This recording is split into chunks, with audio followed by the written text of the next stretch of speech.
Alhamdulillah wassalatu wassalam ala Rasulillah amma ba'd. Hadirin dan hadirat rahimakumullah. Assalamualaikum warahmatullahi wabarakatuh. Alhamdulillah, kita bersyukur kehadirat Allah Azza wa Jalla. Berkat taufiknya kita dapat meneruskan lagi majlis ilmu kita dengan akidah Ahlus Sunnah wal Jamaah. Hanya saja sebelum kita mula, Ustaz ingin ajak untuk kita sama-sama berdoa yang diajar oleh Nabi. Begitu masuk saja bulan Rajab, beliau mula memohon agar diberkati hidup baginda dalam bulan Rajab dan Sya'ban, dan mohon diperpanjang usia agar dapat memasuki bulan berkat bulan Ramadan. Tolong ikuti. Allahumma barik lana fi Rajab wa Sya'ban wa ballighna Ramadan. Maknanya, ya Allah, berkatilah hidup kami dalam bulan Rajab dan Sya'ban ini, dan panjangkanlah usia kami agar dapat menemui bulan berkat bulan Ramadan. Amin ya rabbal alamin. Begitu baginda mengharapkan kedatangan bulan mulia itu 60 hari sebelumnya, sejak 1 Rajab lagi. Tolong ulang sekali lagi. Allahumma barik lana fi Rajab wa Sya'ban wa ballighna Ramadan. Amin ya rabbal alamin. Sebenarnya hadirin dan hadirat, pagi ini Ustaz ingin mula muka surat 18. Tetapi mengingat ada beberapa pertanyaan dari student baru, minta diulang secara ringkas 2 perkara sebelumnya. Boleh Ustaz ulang sedikit, agak 5 minit.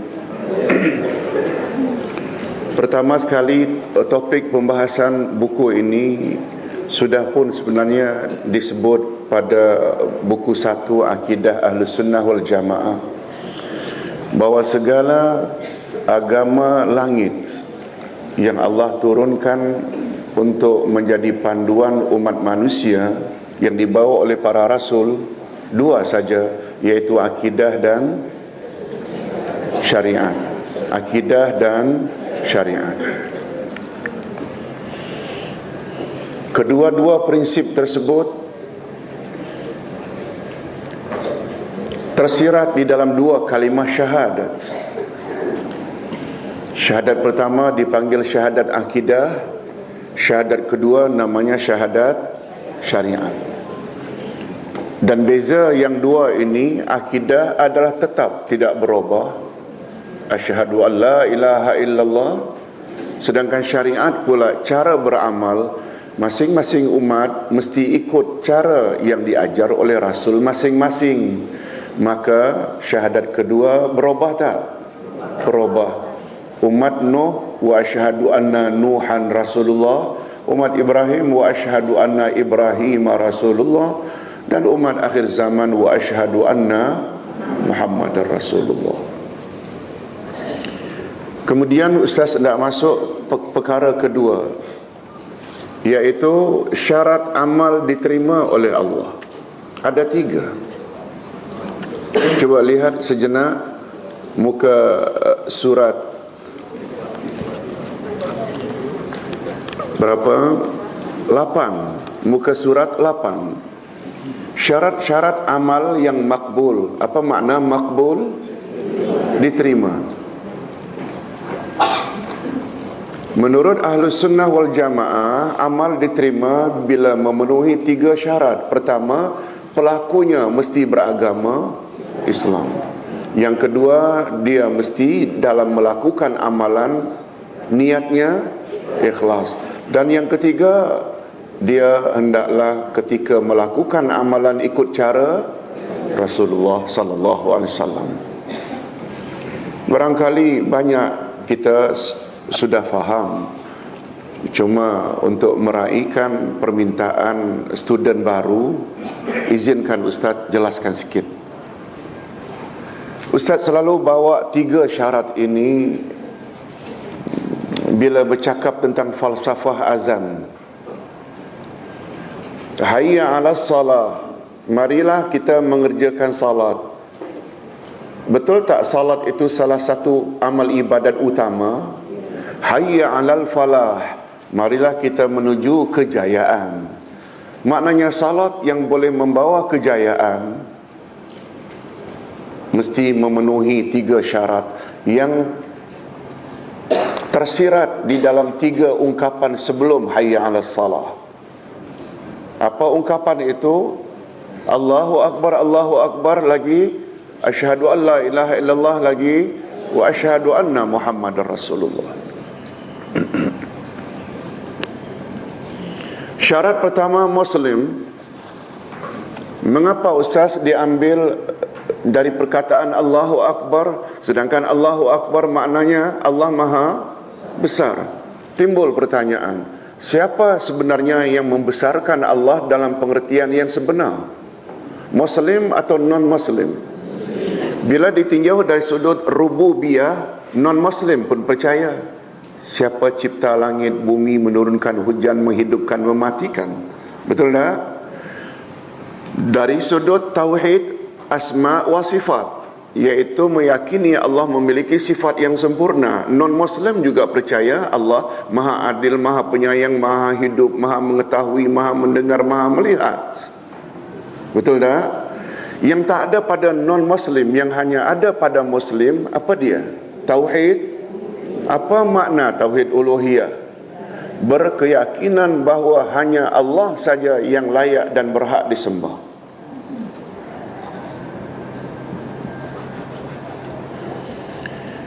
Oleh sebab itu, Muslim selain mempercayai Allah yang menciptanya dan mencipta segala keperluannya, yang kedua, mereka percaya Allah Maha Pengasih, Maha Penyayang dan memiliki sifat yang sempurna belaka. Lalu dia saja yang Muslim sembah, tidak yang lain. Nampak tak, hanya Muslim yang membesarkan Allah? Ini jangan lupa, kalau Ustaz boleh sedikit sebut di sini, salah seorang ulama tafsir membuat analisis sangat cantik. Apa rahasia di dalam Al-Fatihah sebagai surah pertama dan An-Nas sebagai surah terakhir? Ada nama Allah yang disebut pertama dan terakhir. Pertama, Allah dipanggil sebagai Rabb. Ada tak dalam Al-Fatihah dan juga ada dalam An-Nas? Allah Subhanahu wa ta'ala yang menamakan dirinya Malik. Betul tak kedua-dua surah pertama dan terakhir ada Malik? Dan dalam Al-Fatihah ada Lillah, di dalam surat An-Nas ada Ilah. Coba kita kaji sedikit. Rahasianya, kata ulama tafsir, sebagaimana rahasianya dalam azan. Awal disebut Allahu Akbar, asyhadu an la ilaha illallah. Betul tak azan juga diakhiri dengan Allahu Akbar, la ilaha illallah? Satu isyarat dalam bahasa Arab, bila sesuatu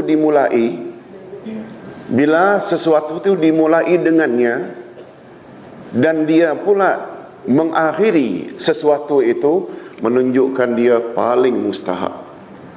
Sebagaimana Allah sebut dalam surat Al-Ma'arij ayat 19 hingga ayat 36, menyebut insan yang bebas dari halu'ah. Masih ingat makna halu'ah? Keluh kesah.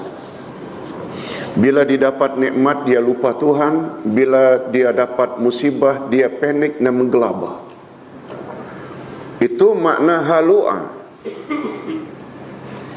Tolong ikuti ayat 19 surat Al-Ma'arij. A'udzubillahi minasyaitonir rajim. Innal insana khuliqa halu'a idza massahu syarru jazu'a wa idza massahu khairu manu'a.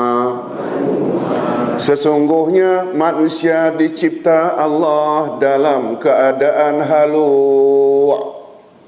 Lalu Allah explain makna halu', yaitu apabila mereka mendapat susah, mereka panik dan menggelabah.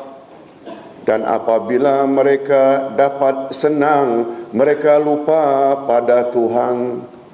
Illal musallin alladzina hum ala salatihim daimun. Kecuali orang-orang yang salat, yang kekal dengan salatnya. Apa makna daimun? Kekal.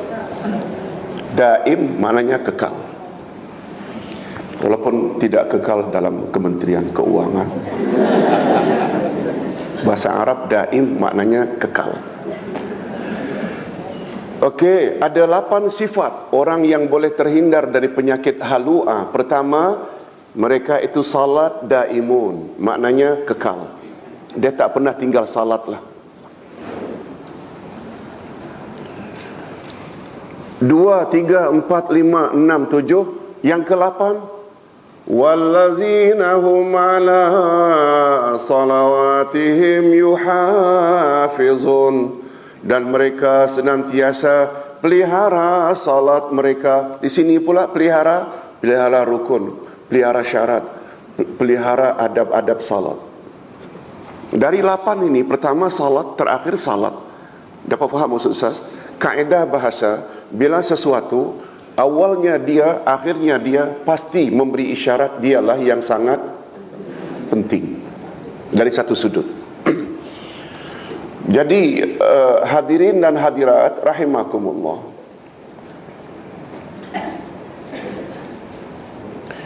Ustaz tadi sedang cakap tentang surat Al-Fatihah, betul tak surah pertama? Surah An-Nas, betul tak surah terakhir? Surah yang ke-114. Ada persamaan Rabb, Malik dan Ilah. Dia memberi makna, sampai ulama tafsir tersebut berkata, apabila manusia memahami falsafah ini, niscaya dia akan jadi manusia baik, insya-Allah. Di mana letaknya perkara itu? Pertama, Rabbin Nas. Rabb maknanya yang mencipta manusia.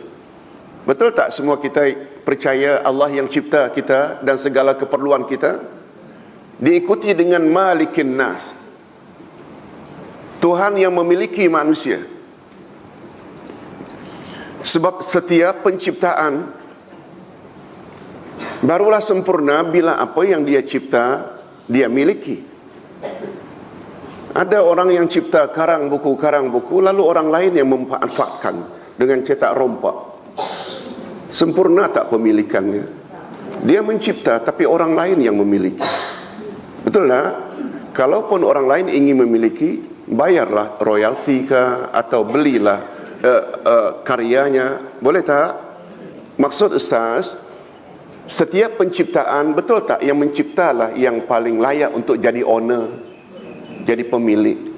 Okey, itu rahasianya setelah Rabbin Nas, Malikin Nas. Apa rahasia diakhiri dengan Ilahin Nas? Apa makna ilah? La ilaha illallah. La maknanya tiada. Ilaha, Tuhan yang berhak disembah. La ilaha, tiada Tuhan yang berhak disembah. Illa, melainkan illallah. Bila dibuang la, bila dibuang illallah, tinggal hanya ilah. Makna ilah, Tuhan yang berhak disembah.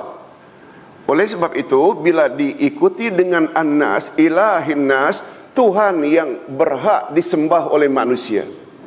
Oleh sebab itu, sekedar meyakini Allah cipta dirinya, ditambah dengan keyakinan Allah yang memiliki dirinya, tapi pada masa yang sama dia tidak sembah Allah, rosak.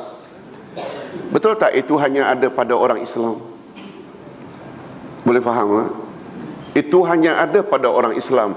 Rabb, Malik dan Ilahin Nas, yang dipanggil dengan tauhid uluhiyah. Jadi ringkasnya Allahu Akbar, dia adalah lambang siapa? Muslim.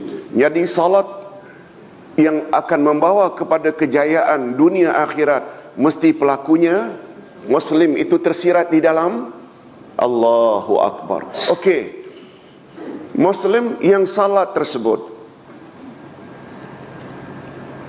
amalnya tidak akan membawa kejayaan bila dia tidak ikhlas. Ikhlas itu tersirat di dalam asyhadu an la ilaha illallah.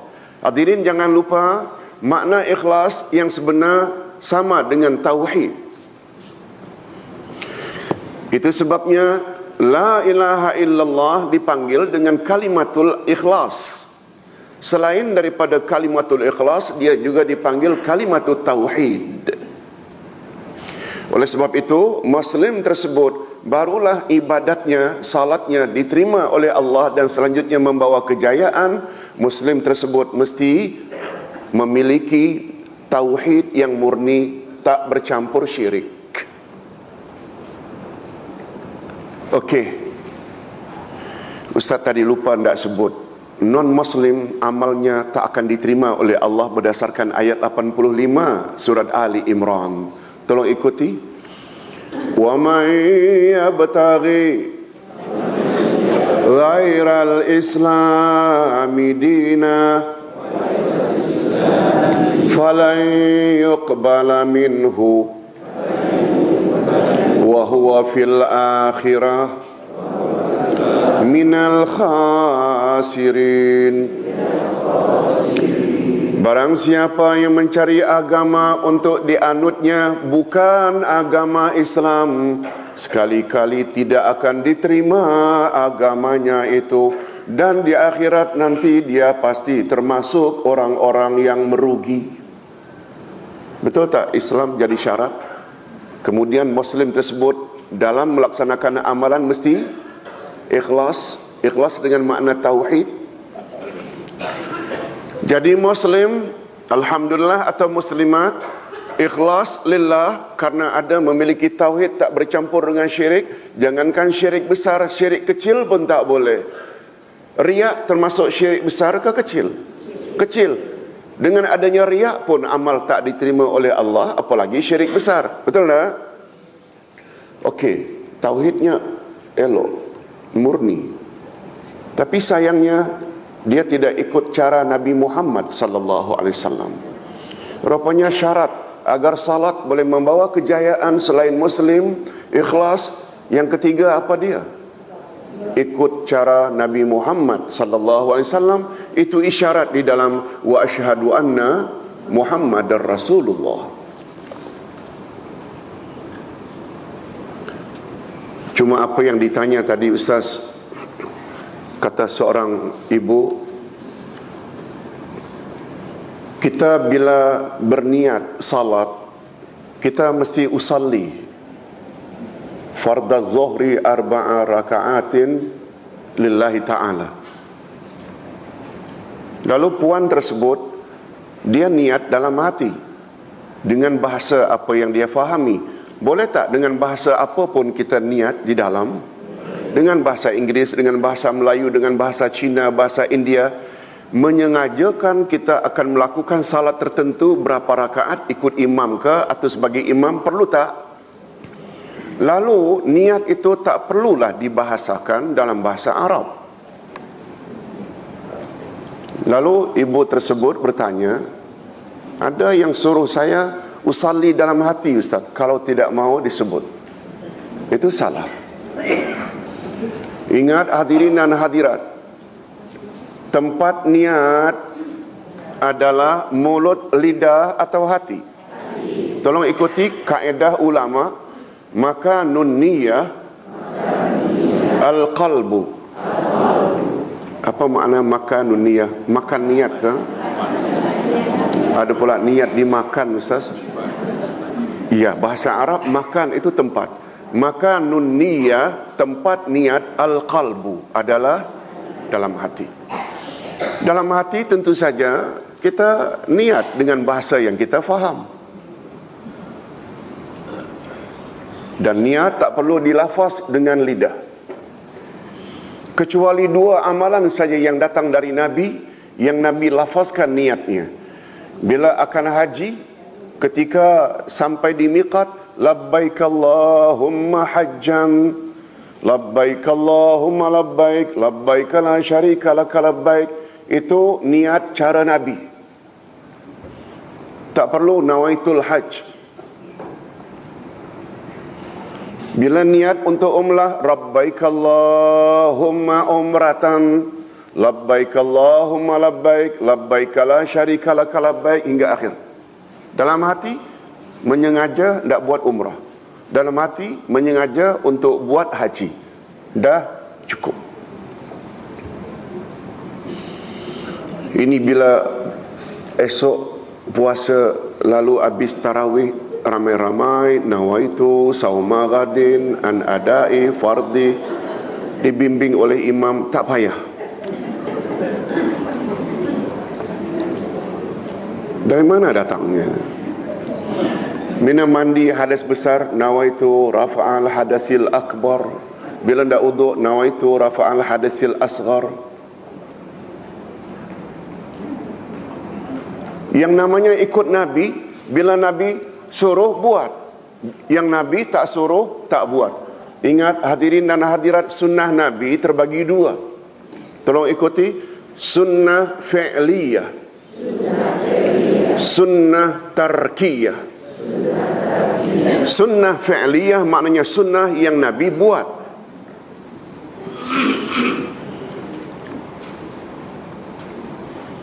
Kalau break nanti umpamanya jam 10.45, kita yang ambil uduk ke atau sudah uduk masuk ke surau buat salat duha. Salat duha termasuk tak sunnah fi'liyah? Termasuk tak? Tahajud witir termasuk tak? Qabliyah subuh, qabliyah zuhur masuk tak? Semua itu sunnah. Mengambil minuman atau makanan untuk diminum dengan tangan kanan, diawali dengan bismillahirrahmanirrahim atau paling kurang bismillah, termasuk sunnah tak? Sunnah apa? Fi'liyah. Satu lagi sunnah tarkiyah, sunnah yang ditinggalkan oleh Nabi, maknanya Nabi tak buat. Bila seseorang baru dikatakan ikut Nabi, bila Nabi buat, dia buat. Bila Nabi tidak buat, dia tidak buat. Baru namanya ikut sunnah. Boleh faham? Nabi ada sebut tak usalli fardhu zuhri 4 rakaat? Tak ada. Termasuk sunnah apa? Tarkiyah. Baru namanya ikut sunnah bila tidak buat itu.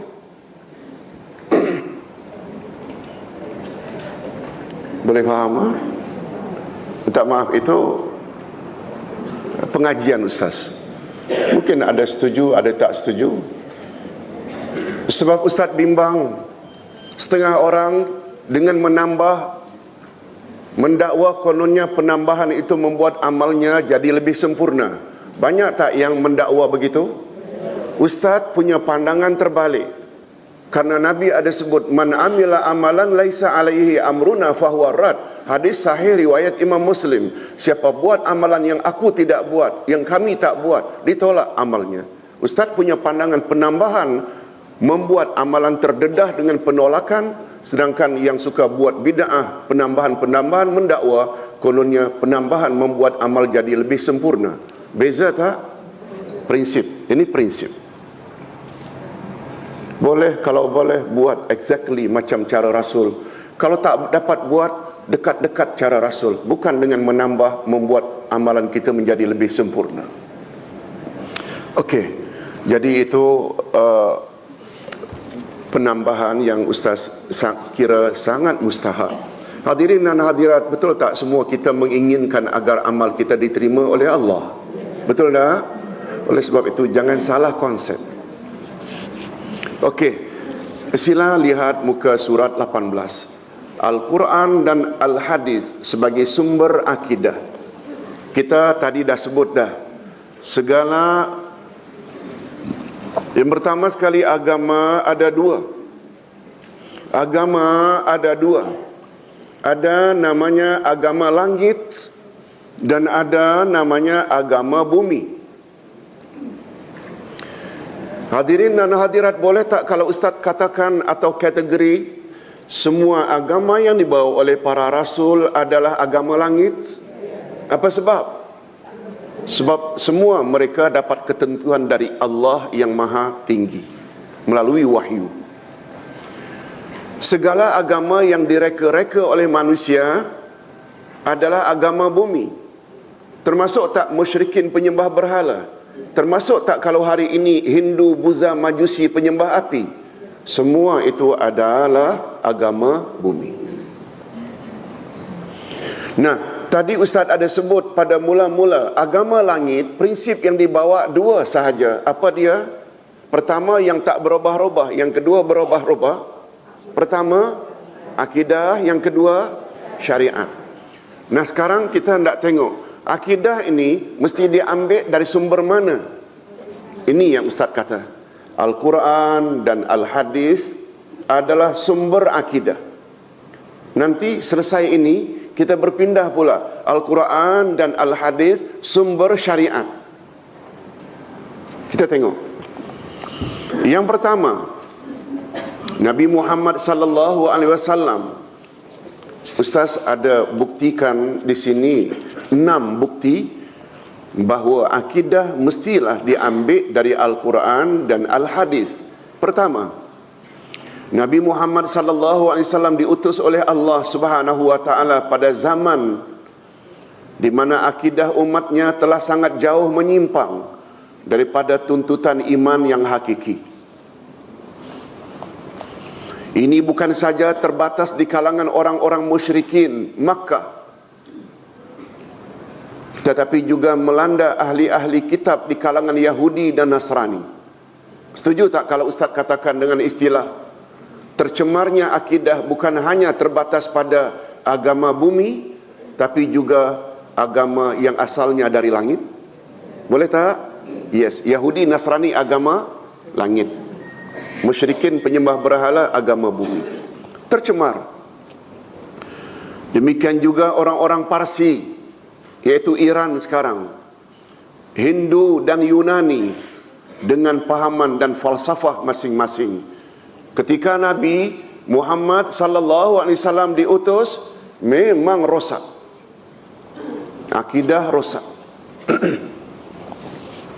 Yang kedua, semua keyakinan dan falsafah yang mereka cipta itu adalah sekedar untuk mengetahui perkara-perkara gaib dan apakah yang terdapat di sebalik alam nyata. Usaha mereka berakhir dengan kegagalan sebab manusia tidak mungkin mengetahui perkara-perkara gaib kecuali hanya sangkaan mereka sahaja. Nah, bila Ustaz jelaskan sedikit, hadirin dan hadirat, perkara gaib, definisinya dulu. Apa makna gaib? Yang tak nampak. Okey, definisi yang lengkap. Sesuatu yang kita yakini akan adanya tetapi tidak dapat dilihat oleh mata kasar. Termasuk tak iman terhadap dua malaikat di kiri kanan yang sedang mencatat? Kewujudannya kita yakini tak? Tanpa ragu. Tapi macam mana bentuknya, macam mana dia mencatat, itu kita tak tahu.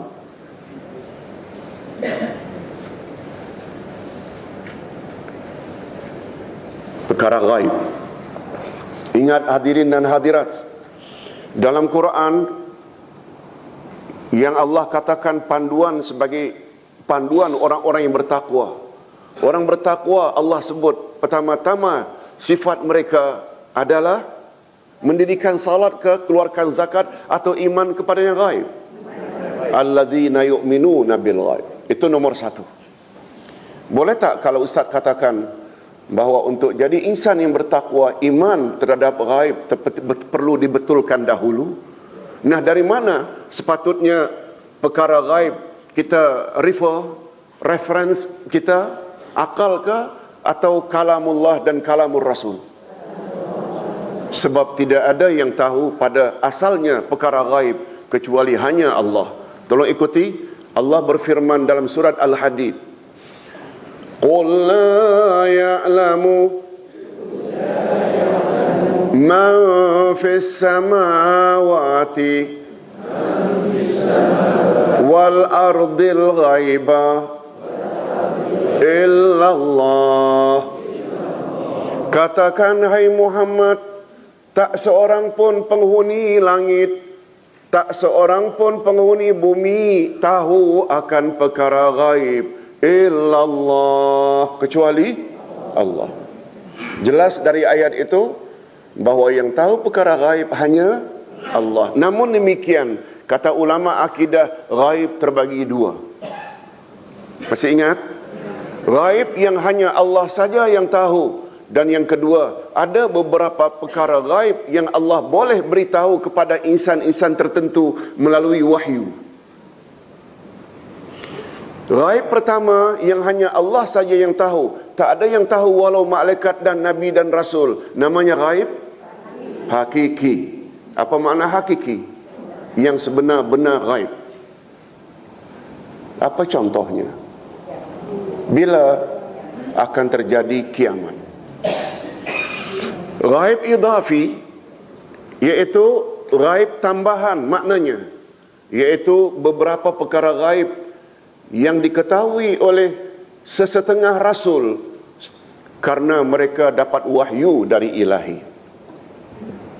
Jadi ghaib terbagi berapa? Contoh yang paling elok dalam hal ini, ketika Nabi bersembang dengan Sayyidina Umar dan beberapa sahabat, tiba-tiba datang seorang yang tidak dikenal dalam bentuk manusia yang digambarkan dalam hadis, sangat putih pakaiannya, sangat hitam rambutnya, pada wajahnya tidak nampak dari perjalanan jauh. Setelah memberi salam, lalu dijawab, dia duduk di depan Rasul, dipertemukan dua lututnya dengan dua lutut Rasul, diletaknya dua tangannya di atas paha Rasul. Begitu gambaran hadis. Nampak tak dekat antara dua Nabi dan tetamu? Lalu mengajukan pertanyaan, Ya Muhammad, akhbirni anil iman. Katakan padaku apa itu iman. Nabi jawab rukun iman yang 6. Antu'mina billahi wa malaikatihi wa kutubihi wa rusulihi hingga akhir. Mendengar jawaban rukun iman adalah 6. Iman pada Allah, malaikat, rasul, kitab, hari kiamat dan takdir. Komen tetamu, sadaqta, benar jawabanmu. Umar naik angin. Tetamu ini tanya, dia pula belagak lebih tahu. Setelah dijawab, dia kata, benar jawabanmu. Nabi isyarat. Umar tak tahu lagi yang datang ni malaikat. Malaikat boleh cakap untuk panggil Nabi ya Muhammad, bukan ya Rasulullah. Tapi bila insan panggil ya Muhammad, dia orang kafir. Itu isyarat, istilah. Seperti istilah yang digunakan oleh Yahudi. Ya Muhammad ansib lana rabbak. Wahai Muhammad, beritahu kepada kamu salasilah keturunan Tuhanmu. Tak sempat Nabi jawab, turun surat Al-Ikhlas. Qul huwallahu ahad, Allahus samad, hingga akhir. Itu insan. Panggil Muhammad, kalau ya Muhammad mesti dia insan yang kafir. Tapi kalau malaikat dia akan panggil ya Muhammad. Sebagaimana kata malaikat dalam riwayat lain, bagus juga ini untuk kita kenang-kenang. Ya Muhammad, ish ma syi'ta fa innaka tamut. Wahai Muhammad, hiduplah sesuka hatimu, tapi ingat suatu hari nanti engkau akan mati juga. Ya Muhammad, ahibba man tasha fa innaka tufariqu. Wahai Muhammad, sayangilah, cintailah siapa yang engkau ingin cintai, Tapi ingat, suatu hari engkau akan berpisah juga dengannya. Ya Muhammad, if'al ma syi'ta fa innaka mulaqi. Wahai Muhammad, buatlah apa yang kamu ingin buat sesuka hatimu, tapi ingat, engkau akan temui hasil perbuatanmu itu. Dapat faham? Kalau attend kelas, hasilnya macam salat sunat 1000 rakaat. Kalau minum arak, kalau berjudi, kalau rasuah, kamu akan temui juga. Tapi apa? Ganjaran ke atau dosa? Macam itu maksudnya. Sebagai contoh, berbalik kepada Jibril, lalu ditanya lagi, akhbirni anil Islam. Nabi jawab rukun Islam yang 5. Dia komen lagi, sadaqta, benar jawabanmu. Dia tanya lagi, akhbirni anil ihsan. Apa itu ihsan? Lalu Nabi jawab, ihsan ialah an ta'budallah ka'annaka tarahu fa illam takun tarahu fa innahu yarak. Ihsan dalam beribadat ialah engkau beribadat seolah-olah engkau melihat Allah, dan jika engkau tidak dapat melihat Allah, engkau yakin kamu senantiasa dipantau, dimonitor oleh Allah. Begitulah seterusnya sampai pertanyaan, mata taqumus sa'ah ya Muhammad, bila kiamat akan terjadi? Baginda jawab, mal mas'ul anha bi'a'lam minas sa'il. Tidaklah yang ditanya lebih tahu dari yang bertanya. Maknanya apa? Ya, jawaban diplomasi kita sama-sama tak tahu.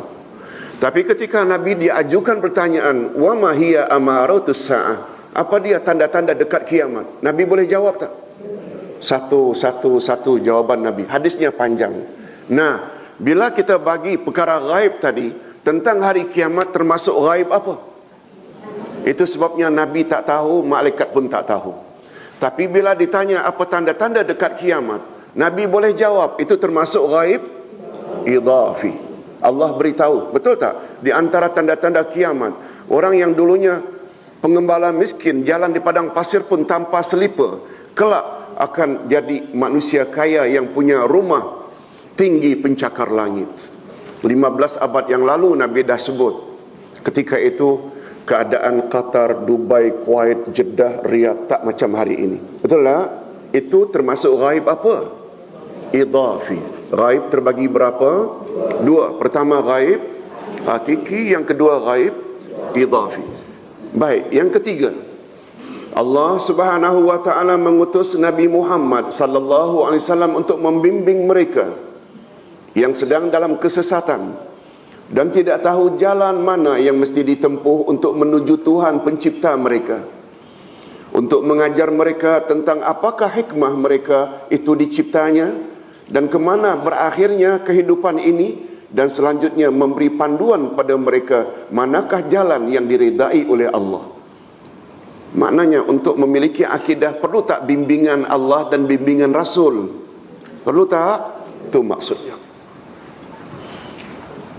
Itu sebabnya Nabi Muhammad sallallahu alaihi wasallam pernah mendefinisikan Islam dengan definisi begini. Hadirin dan hadirat, kata Dr. Abdul Karim Zaidan dalam kitabnya Usulud Dakwah, Nabi selalu menjawab pertanyaan sesuai dengan latar belakang background orang yang tanya. Menunjukkan Nabi bijak tak? Bijak. Selalu mengena sasaran. Kalau dilihat orang itu suka kepada rukun-rukun, Nabi jawab, Islam adalah rukun yang 5, mengucap 2 kalimat syahadat, salat, puasa, zakat dan haji. Kalau yang tanya itu Nabi tahu latar belakang akhlaknya tidak elok, Nabi jawab, Islam adalah husnul khuluq, akhlak yang mulia. Kalau yang tanya itu orang yang suka kepada yang ringkas tapi padat, beliau akan jawab, qul amantu billahi tsumma istaqim. Katakan saja, aku beriman pada Allah, kemudian kamu hendaklah istiqamah, konsisten. Ini Ustaz ada tulis dalam Facebook 2 malam yang lalu, siri yang ke-27. Bila yang tanya itu Nabi dapati dia orang yang suka berfikir, Nabi akan jawab cara begini. Tolong ikuti. al-ajwibatus sahihah al-haqqah min salasati as'ilah min aina ji'ta wa limadha ji'ta wa ila ainal masir. Islam ialah jawaban yang tepat lagi jitu terhadap 3 pertanyaan. Dari mana asal usulmu? Untuk apa kamu dicipta di muka bumi? Dan kemana kamu akan pergi sesudah mati? Dapatkan jawaban yang betul-betul sahihatul haqqah, yang sahih lagi hakiki.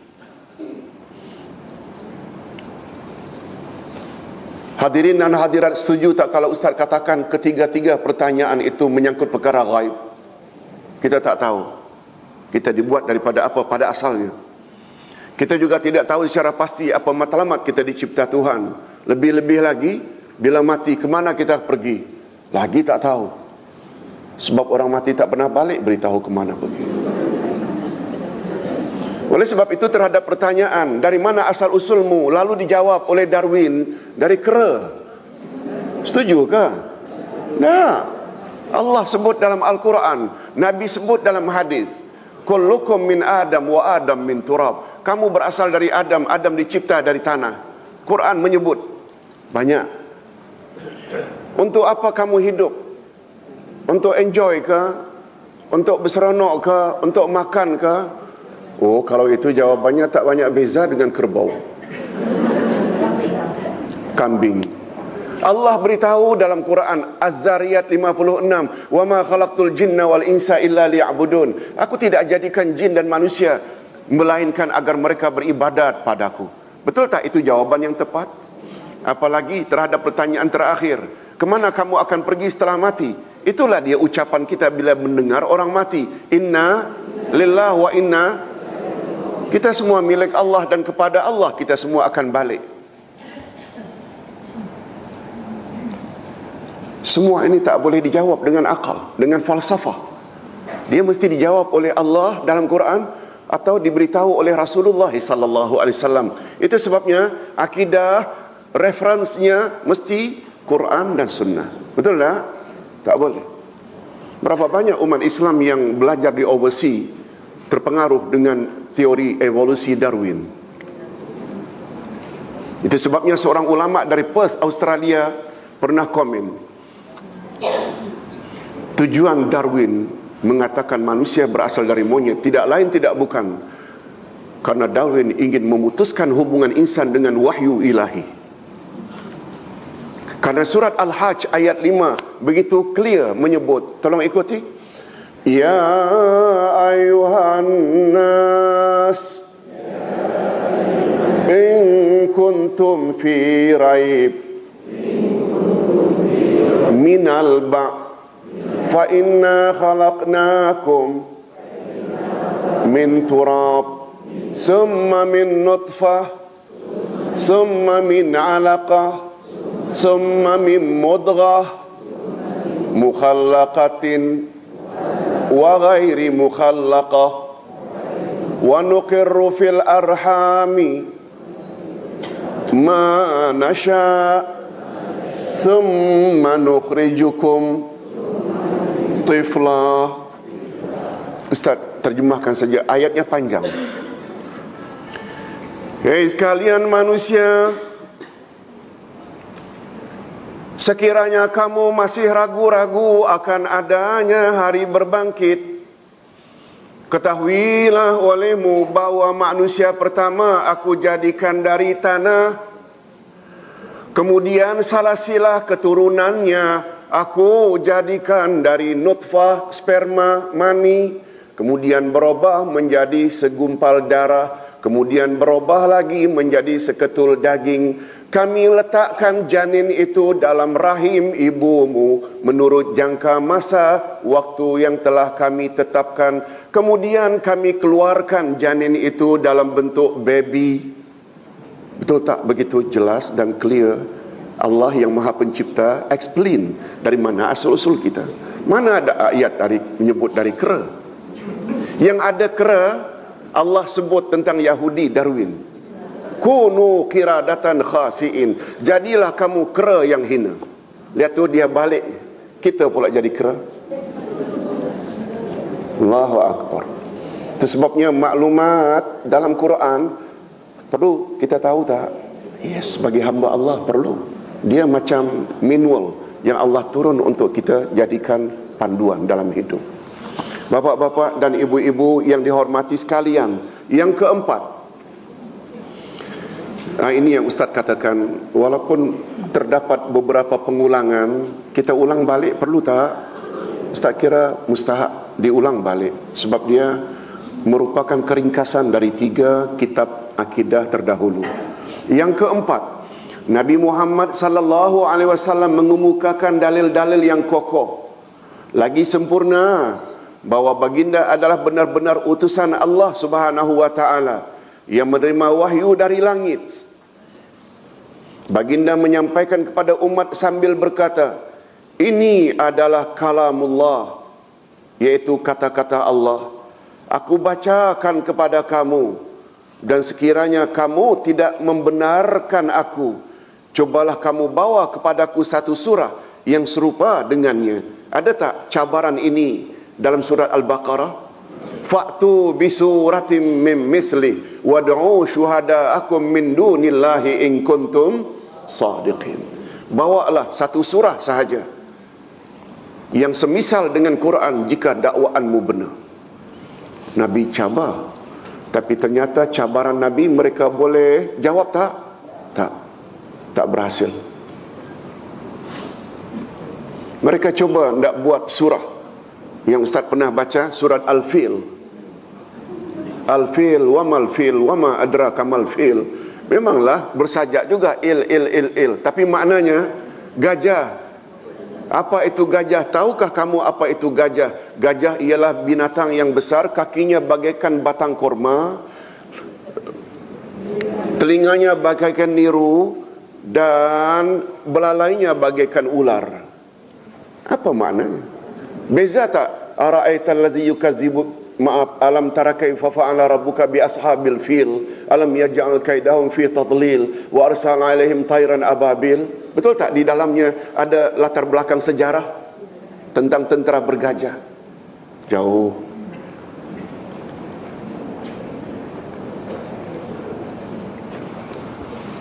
Cuma orang kita pula gunakan surah ini untuk supaya jangan digigit anjing.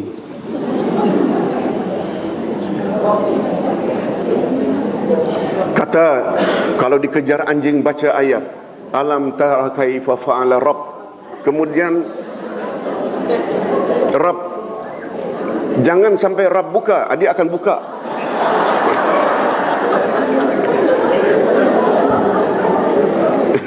Allahu Akbar, macam-macam. Dia tidak kaji apa tafsirannya. Tapi walau bagaimana, okey. Ayat Quran untuk perlindungan boleh. Tapi setakat itu saja tak boleh. Baik. Hadirin dan hadirat, yang kelima pula. Baginda Rasul sallallahu alaihi wasallam terpaksa berhadapan dengan kumpulan-kumpulan tersebut yang mempunyai beraneka cara berfikir, ideologi, mazhab dan falsafah. Baginda menjelaskan kekeliruan mereka dengan hujah-hujah yang tidak dapat dipatahkan, di samping menyedarkan mereka tentang kebenaran yang baginda bawa. Tidaklah salah jika dikatakan bahawa pertembungan yang terjadi pada masa itu adalah pertembungan yang bersifat akidah. Betul tak? Yang paling utama, pertembungan antara iman kepada Allah yang Maha Esa dengan iman pada Tuhan yang banyak. Kalau Ustaz boleh sebutkan di sini, perjalanan dakwah Nabi Muhammad banyak tak persamaannya dengan dakwah Nabi Ibrahim? Sama tak? Kalau Nabi Ibrahim mula-mula berhadapan dengan penyembah berhala, hatta bapaknya sendiri yang memahat patung untuk sembahan umat. Betul tak Nabi Muhammad juga berhadapan dengan 360 berhala di sekitar Kaabah? Yes, sama.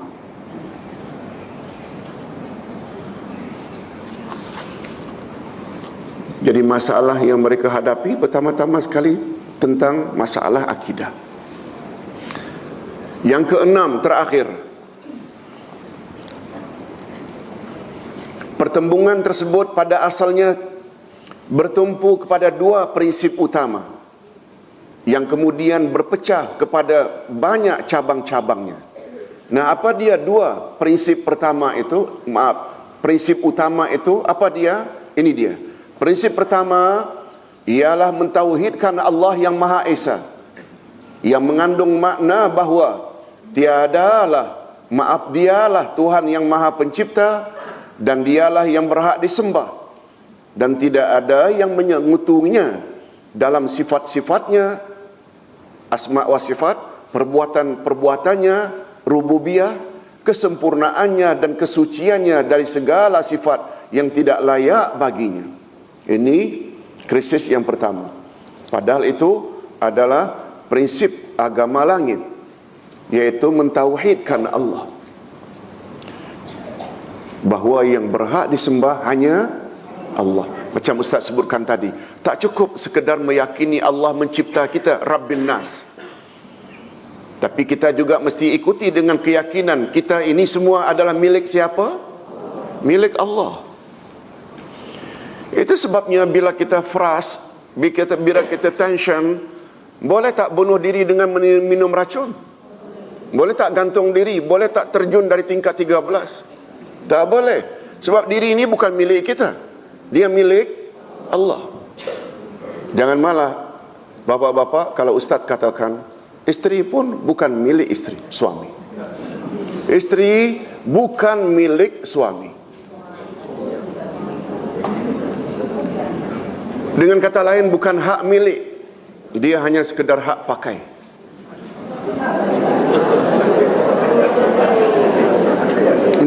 Minta maaf. Ada kemungkinan tak bila terjadi perceraian dia dipakai oleh orang lain pula? Ustaz gunakan pakaian ni Islamik ya. Allah berfirman dalam surat Al-Baqarah. Tolong ikuti. Hunna libasul lakum wa antum libasul lahun. Isteri-isteri adalah pakaian laki-laki dan laki-laki pula adalah pakaian isteri. Bila dilihat tafsirnya, mengapa pakaian? Nah, ini panjang tafsirannya. Pertama, pakaian berperanan untuk menutup apa yang kita rasa malu. Betul tak? Oleh sebab itu, bila isteri tahu suaminya ada sana sini keaiban, kecacatan, dia hendaklah tutup. Jangan diheboh-hebohkan. Jangan. Itu peranan pakaian. Ustaz selalu buat contoh. Kalau ada kawan memuji, suamimu handsome ya.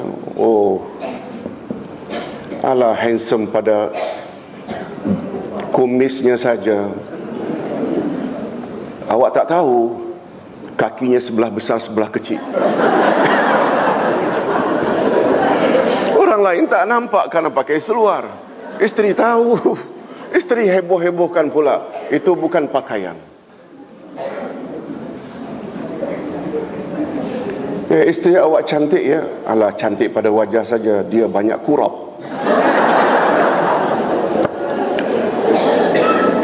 Ibu-ibu, itu peranan pakaian. Nah, ulama tafsir sampai cakap macam itu, tidak memahamkan kita. Dan yang lain-lain lagi itu kita boleh fahamlah. Pakaian kegunaannya untuk menghangatkan badan. Sampai ke situ ulama tafsir sebut dalam tafsirnya. Jadi, oleh sebab itu, anak bukan milik, isteri bukan milik, suami bukan milik, ayah ibu bukan milik. Oleh sebab itu, bila pemilik asalnya ingin ambil, kita boleh tahan ke?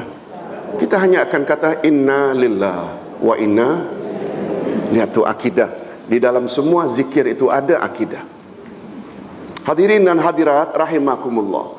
Adapun prinsip yang kedua, Adapun prinsip yang kedua ialah mentauhidkan jalan menuju Allah. Ini bermakna manusia tidak dibenarkan campur tangan dalam urusan cara untuk mendekatkan diri kepada Allah. Umat tidak dibenarkan untuk mendekatkan diri kepada Allah kecuali dengan berpandukan cara yang telah disyariatkan oleh Allah Subhanahu wa taala melalui rasulnya Nabi Muhammad sallallahu alaihi wasallam. Itu sebabnya kata Imam Ibnul Qayyim, Imam Ibnu Taimiyah, prinsip agama ada dua. Tolong ikuti. Tauhidullahi wahdah, tauhidut tariqi ilaihi. Tauhidullahi wahdah, esakan Allah dalam beribadat. Boleh tak kita beribadat kepada selain Allah? Selain itu bercanggah dengan la ilaha illallah, dia juga bercanggah tak dengan statement kita setiap rakaat salat iyyaka na'budu? Yes. Apa makna iyyaka na'budu? Hanya engkau saja yang kami sembah. Okey, yang kedua tauhidut tariqi ilaihi. Lalui hanya satu jalan saja menuju Allah. Jalan yang digariskan oleh siapa? Rasulullah sallallahu alaihi wasallam.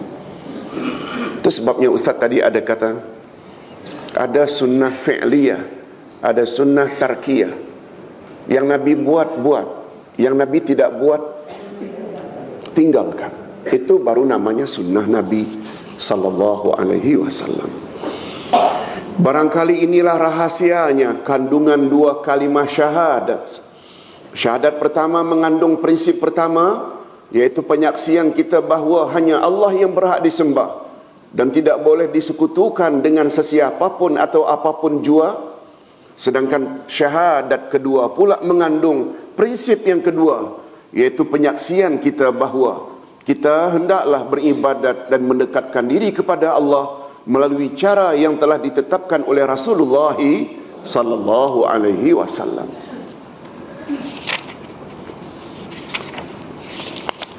Oh, rupanya masih ada lagi 7, 8. Boleh kita detailkan macam harapan jemaah minggu lalu, Ustaz?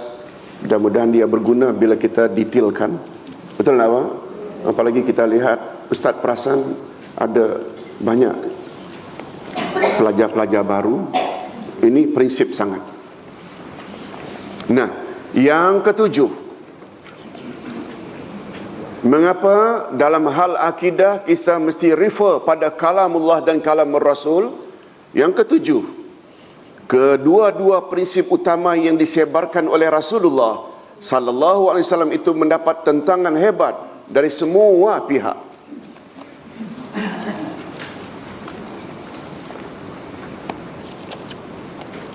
Hadirin dan hadirat, bila kita sebut kedua-dua prinsip mengajak kepada Tuhan yang Maha Esa, dia saja yang berhak disembah, mengajak kepada cara Rasul dalam mendekatkan diri pada Allah, mendapat tentangan hebat pada zaman permulaan Islam.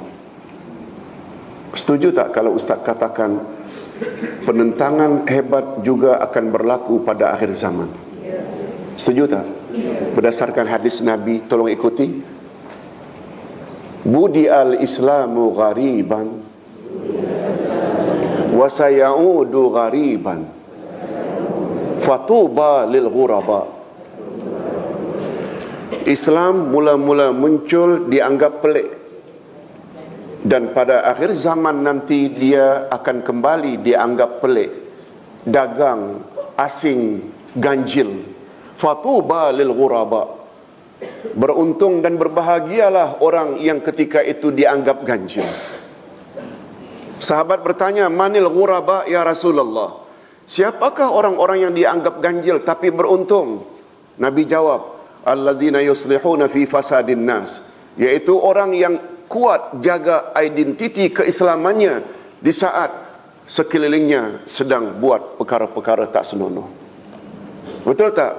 Identiti Islam itu hanya pada kalamullah dan kalamur Rasul. Yes. Ini yang kita cuba nak bawa jamaah Bila kita tidak berbalik kepada ajaran Allah dan Rasul, kita tidak akan sunyi daripada cemohan orang. Orang label macam-macam label. Kita kena sabar. Betul tak? Inilah dia perjuangan.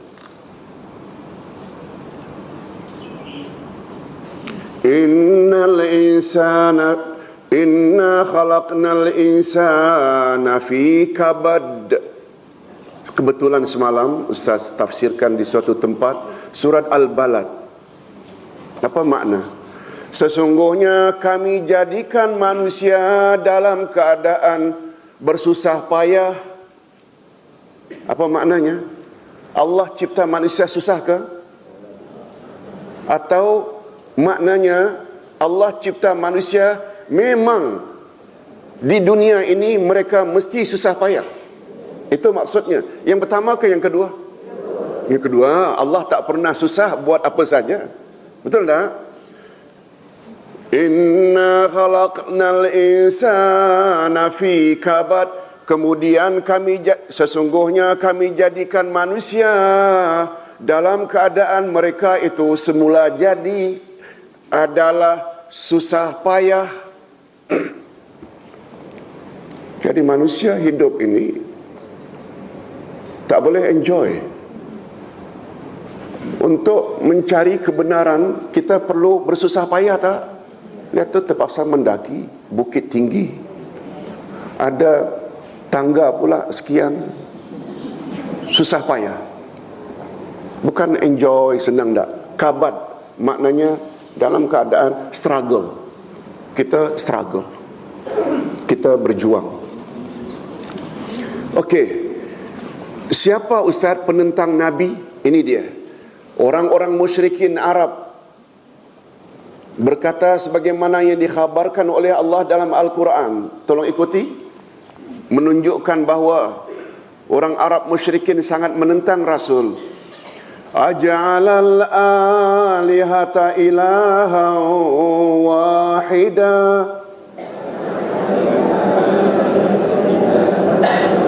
Inna hadza la syai'un ujab. Mengapa dia menjadikan Tuhan-Tuhan itu Tuhan yang Maha Esa? Sesungguhnya ini benar-benar hal yang sangat menghairankan. Mereka heran. Sebab apa bapak-bapak dan ibu-ibu mereka heran? Sebab turun-temurun adat istiadat mendakwa Tuhan Esa ke banyak. Ada namanya Uzza, ada namanya Munat, ada namanya Ilat. Itu semua nama-nama berhala. Sudah sebati di dalam jiwa mereka Tuhan itu banyak diberitahu oleh nenek moyang. Tiba-tiba insan kerdil Muhammad mendakwa Tuhan itu Esa dan tak nampak pula. Ini yang membuat mereka kata, inna hadza la syai'un ujab. Ini sesuatu yang sungguh mengherankan. Mereka menggambarkan tentang Tuhan-Tuhan mereka.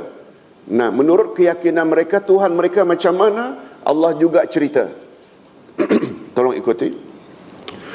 Wallazina ittakhadhu min dunihi awliya.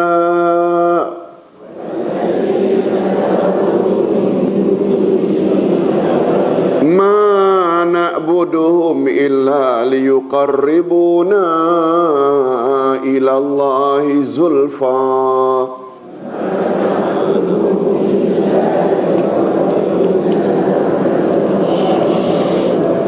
Dan orang-orang yang mengambil perlindungan selain Allah berkata, kami tidak menyembah mereka melainkan supaya mereka mendekatkan diri kami kepada Allah sedekat-dekatnya.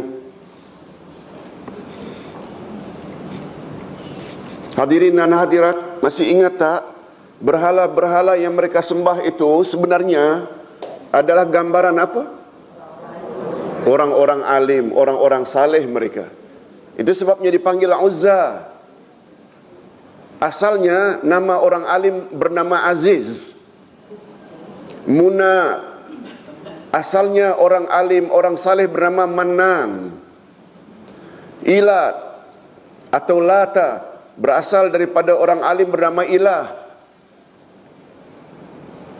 Mereka datangi berhala duplikat dari, atau gambaran dari orang alim, atau mereka datang kubur tempat orang alim dikebumikan, minta-minta di situ.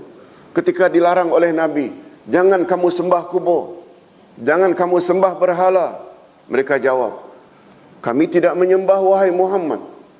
Kedatangan kami sini supaya mereka tolong sampaikan doa kami kepada Tuhan, sebab mereka orang-orang suci. Hadirin dan hadirat, prinsip yang sama juga berlaku tak pada akhir zaman. Makcik Mina, makcik, janganlah sembah kubur keramat itu. Habib Noh di Singapura,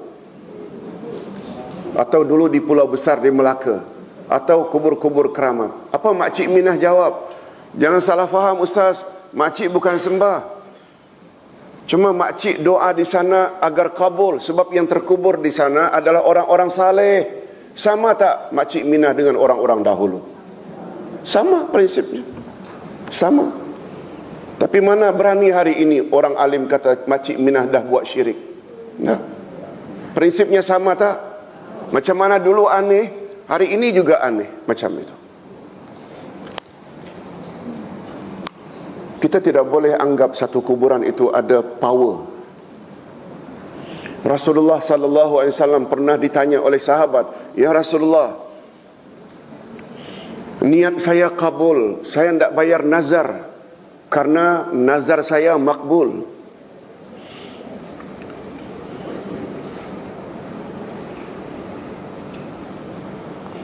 Saya tidak sembelihkan unta nazar saya di suatu tempat di selatan Makkah. Disebut namanya itu, cuma Ustaz lupa namanya. Di selatan Mekah. Apa Nabi jawab? Apakah di sana ada kuburan yang selalu didatangi? Anggap di sana ada kelebihan? Tidak, wahai Rasul.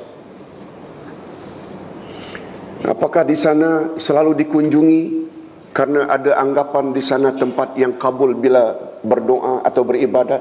Tidak ada, wahai Rasul. Apa jawab Nabi? Aufi binazrik. Kalau itu semua tidak ada, laksanakanlah nazarmu di sana. Apa komen ulama hadis? Nabi tidak confirmkan dulu di sana tidak ada kuburan yang selalu dikunjungi yang beranggapan ada power. Di sana Nabi tidak pastikan dulu tidak dikunjungi secara bermusim. Menunjukkan apa? Bila jawaban sahabat tadi, oh ada wahai Rasul, Nabi pasti akan larang, jangan sembelih binatang nazar di sana. Karena ada tak unsur-unsur syirik? Itu dia penjelasan daripada ulama akidah ketika membahas tentang hadis tersebut. Hadirin dan hadirat rahimakumullah. Kita terus sedikit lagi. Tolong ikuti. Wa yaquluna haula'i syufa'auna indallah.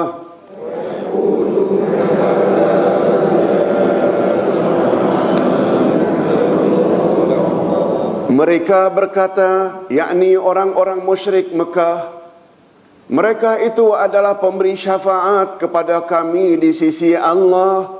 Itu jawaban mereka. Allah Subhanahu wa taala menolak dakwaan palsu dan keyakinan yang batil mereka itu dengan firman-Nya. Tolong ikuti. Lau kana fihi ma alihah illallahu la fasadata.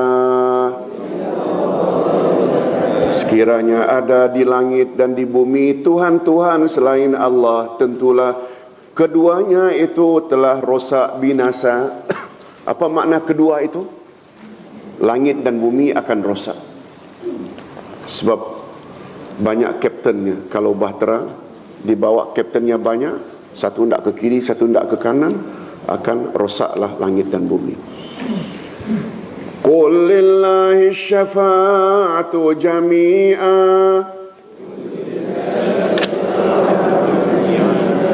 lahu mulkus samawati wal ard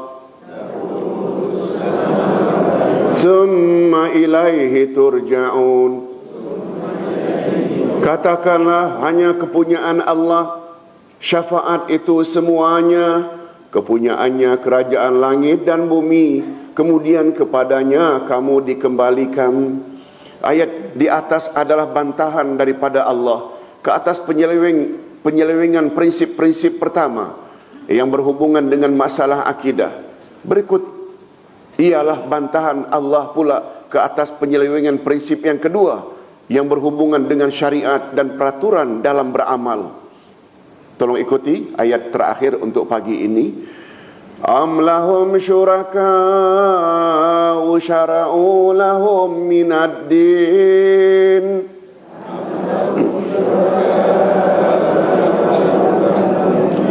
ma lam ya'zam bihillah.